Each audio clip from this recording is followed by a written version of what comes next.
Over the last few weeks, I've been releasing my top 80 quarterbacks for the 2021 college football season, and making this list was pretty tough, as I had to take into account players coming off of injuries, players who transferred, potential quarterback battles, quarterbacks we haven't even seen, and a whole lot more. Each week, I'm releasing 10 quarterbacks on my list. Last week, we took a look at the quarterbacks I had ranked 51 through 60, which means that this week, we're going to be taking a look at the quarterbacks ranked 41 through 50. Before we get to today's video, make sure you hit that subscribe button and turn on those notifications if you're new to the channel. If you love college football content like this, then this is definitely the place for you.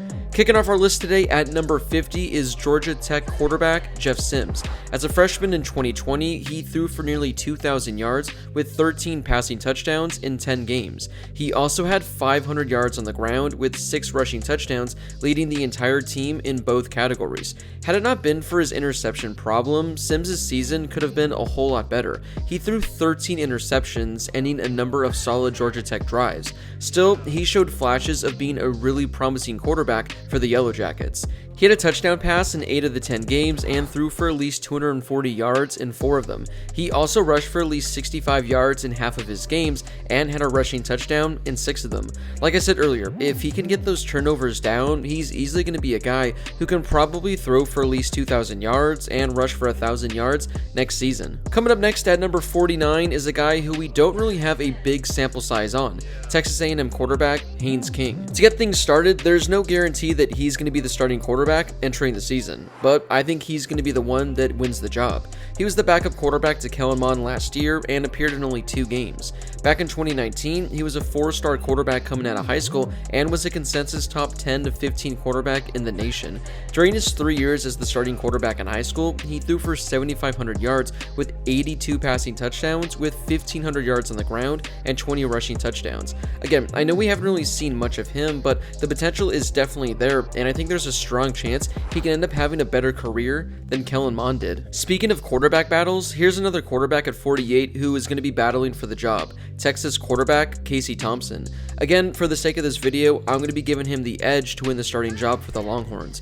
We've seen a small sample size from Thompson, but it's been pretty good. Over the last 2 seasons, he's appeared in only 7 games. He saw limited action late against UTEP when he threw 2 touchdown passes last year, but then against Colorado in the Alamo Bowl, he replaced Sam Ehlinger at the half and was fantastic. He completed 8 of his 10 passes for 170 yards with 4 passing touchdowns. After being a highly touted quarterback in high school, he's finally going to have a chance to show the Longhorns what he's all about. Back in high school, he threw for just under 10,000 yards with 107 touchdown passes while rushing for over 3,000 yards with 47 rushing touchdowns. Again, he's going to have to prove it to all of us, but I'm really hyped to see what Casey Thompson can do in 2021. Up next at number 47, we have Georgia State quarterback Cornelius Brown IV. He had a great first year as the starter for the Panthers last year. In 10 games, he threw for 2,300 yards with 17 passing touchdowns. He also added 300 yards on the ground with 7 rushing touchdowns. He finished the season second in the Sun Belt in passing yards per game, total offense, and points responsible per game. His 7 rushing touchdowns are the most ever by a Georgia State freshman. Cornelius ended the 2020 season on a hot streak as the Panthers won their final 3 games. Against South Alabama, he threw for 330 yards with a rushing touchdown. Against Georgia Southern, he threw for 370 yards with a passing touchdown and a rushing touchdown.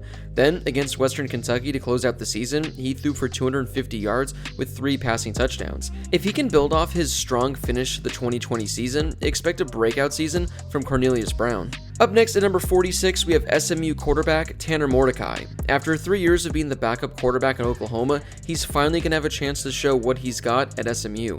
He was a 4-star quarterback when he signed with the Sooners. During his senior year of high school, he threw for 4,000 yards with 48 passing touchdowns while adding more than 1,100 yards on the ground with 23 rushing touchdowns. In his 3 years as a backup at Oklahoma, he completed 71% of his passes for 650 yards and 4 touchdown passes.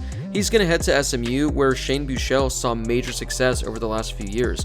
In 2 years with the Mustangs, Buechele threw for over 7,000 yards with 57 passing touchdowns. Tanner Mordecai put in his 3 years of waiting, so it's going to be exciting to see him finally given a chance to lead an offense. Up next at number 45, we have NC State quarterback DevinLeary. Over the last 2 seasons, he's appeared in only 12 games for the Wolfpack, so we're finally going to have a chance to see him start over a full season. He was one of the biggest quarterback signees in Wolfpack history when they signed him a few years ago.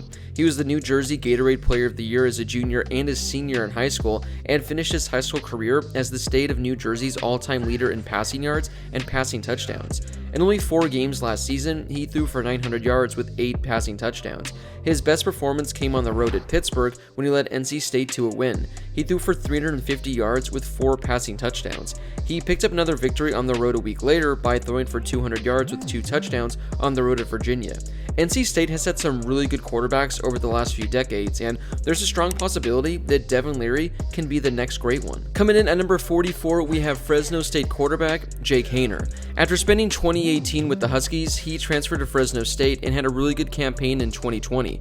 In only 6 games, he threw for over 2,000 yards and had 14 passing touchdowns. He led the Mountain West and was number 4 in the NCAA in averaging 337 passing yards per game.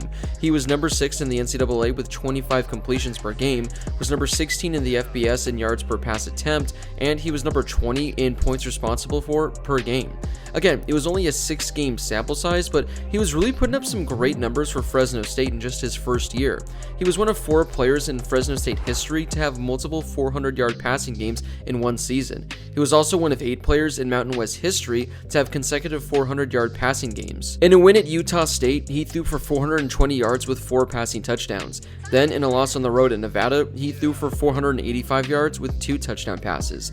Then, in the final game of the season against New Mexico, he threw for 350 yards with 3 touchdown passes. So, to end his season, he was throwing the ball almost better than anyone in the entire country. He'll be making a case for being one of the best quarterbacks in the Mountain West in 2021. Up next at number 43, we have Virginia quarterback Brennan Armstrong. He had a tough act to follow after Bryce Perkins left, but he did pretty well. In 9 games, he threw for more than 2,100 yards and had 18 passing touchdowns. He also added more than 500 yards on the ground and had 5 rushing touchdowns. In 2020, he was tied for the FBS lead with 6 games with 200 plus passing yards and 45 plus rushing yards. And he was also tied for the FBS lead with 4 games with 200 plus passing yards, 45 plus rushing yards, a passing touchdown, and a rushing touchdown.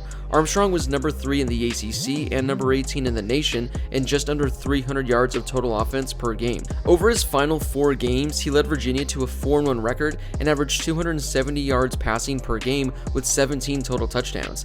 If he can bounce back and build off that final month of the season, he'll easily be one of the best quarterbacks in the ACC in 2021. Up next at number 42, we have Missouri quarterback Connor Basilak. He was a highly rated quarterback coming out of high school, and he showed us why last year. Basilak was named the SEC Freshman of the Year after his fantastic campaign for the Tigers. He completed 67% of his passes for 2,400 yards with a very low 7 passing touchdowns though. The reason for the low amount of touchdowns was the fact that Missouri had 21 rushing touchdowns on the season. Still, he was airing it out all year long. He threw for at least 200 yards in 8 games and had at least 320 yards in 3 games. His best game of the season came in a win against LSU when he threw for over 400 yards with 4 passing touchdowns. Once he's able to get those touchdown passing numbers up, he could put up some program records while at Missouri. Wrapping up today's video at number 41 is West Virginia quarterback Jared Daggy. After 2 years at Bowling Green, he spent the last 2 years with the Mountaineers. After appearing in only 4 games in 2019, he was named the starter in 2020. In 10 games, he threw for 2,600 yards with 14 passing touchdowns. He threw for at least 200 yards in 9 of his 10 games. He had a passing touchdown in 8 of the 10 as well. His accuracy improved as the season progressed as well. Daggy only threw 1 interception over his final 6 games and completed 64% of his passes in 4 consecutive games. When you take last season and the year he started 12 games at Bowling Green, he has now thrown for 5,300 yards with 41 passing touchdowns. He's been very productive. This is going to be his final season of eligibility in college, so I expect him to go out with a bang. Well, that wraps up this portion of my rankings for this video. Was a quarterback I mentioned today ranked too high or too low in your opinion? Drop a comment down below and share with me your thoughts. As I mentioned at the beginning of the video, I'm going to be ranking the top 80 quarterbacks for the upcoming season, so stay tuned to see where your favorite quarterback falls on this list. If you enjoyed this video, make sure to hit that subscribe button and turn on those notifications so you're notified when I post my next video. If you love college football content like this, then this is definitely the place for you. As always, thank you guys so much for watching, and I'll see you all in my next video.